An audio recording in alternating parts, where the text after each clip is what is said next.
D. Wood is all yours. Yeah, absolutely. Listen, we've heard all the stories, and Greeny talked about how you're inspirational, and that's great. But I would be doing you a disservice if I didn't show people why you're a heck of a football player.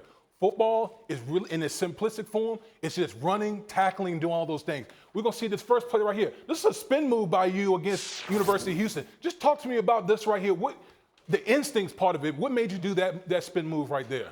I mean, that was been set up throughout the entire game. I mean, once you give a tackle so many speed rushes, they're liable to overset and give you that inside lane. So I felt like I was going to go top shoulder again, and you can see that he overset, and they left a big gap for me to spin in and make it look good. So it's funny because we had Bradley Chubb here yesterday, and the first thing I told him was threaten them with speed, because that's the one thing people are afraid of is speed. So exactly. That's great. Now we go to the second play.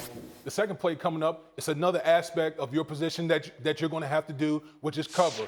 Again, you're stride for stride with Duke. Not only that, but the interception. And that just goes to what a lot of people talk about, oh, this guy has one hand. But you're making plays in pass coverage right here. Talk to me about this one right here. I mean, I know that we was in man coverage, so my whole thing is once I took away the inside, I knew that they're going to end up going deep. And then, mind you, that was their top receiver on the team, so I knew once they seen a linebacker on him, I seen the quarterback give a signal. And me watching film, I knew once you do that, I know he was trying to take the top off, because he knew they seen that we had a down safety, and they said I was man on man, and I was by myself, so I knew they was going to take a shot. And once I kept my inside leverage and I see him do an inside route, I knew the only thing that was left is to go deeper. I just stayed on top of him and make sure. But one thing that you did well that a lot of guys in college don't do, turn their head around. We talk about a lot of these guys that come in the league, they can't find the ball. And here you are, a linebacker, 230 pounds, running stride for stride with their best receiver, and you're able to get your head around and make the interception. So that's great. One last thing here. You're going to come into the league. Guess what? You're going to be going against guys like myself, big guys. We got one more play? Okay, another play. Now, everybody talks about, he went to, UCF. You're playing against the big dog. Big dogs, all big old SEC, big bad SEC right here, going out here dominating against the SEC. I mean, how much inspiration did you have going into this game that you wanted to dominate the likes of, Auburn in the SEC conference? I mean, I was excited about this game. I mean, we watched tons of film on them. I knew what move I was going to do before I even got to each and every player. I mean, from each tackle, they both were totally different, and I knew the tackle I was going against, he was really big on oversetting. Yeah. I mean, he was a big guy who liked to get out in space because he didn't want to get outran. So my whole thing is, once he see me, I know he's going to get afraid. I could see it in his eyes. And then we took 2 big steps, and I said, it was a done deal after that. Because you know what? I played tackle, and the one thing I was always scared of was guys like you. Guys who were really fast, because I was always scared they're going to run around, and you did the perfect thing, get right back inside. Yeah. Now, we're going to do just a little demo. One thing you're going to see in the National Football League, guys know coming in, okay, this is a guy with one hand.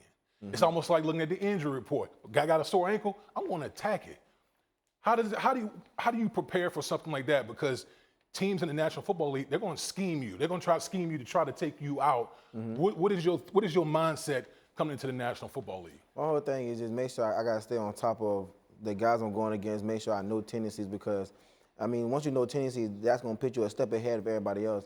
I can't be a guy who's going to come in like, I'm going to be able to do this, I'm going to be able to outrun people, because that's just not that's not part of the game. You're not in college no more. You got to be able to know who you're going against and know the type of player you're going against, and you got to know what their weaknesses. If he's an oversetter, is he a guy who like to put their hands on you and drop his weight down? Mm-hmm. So me being able to adjust to that will allow me to know what move I need to do, when I need to do it, or how I need to set it up.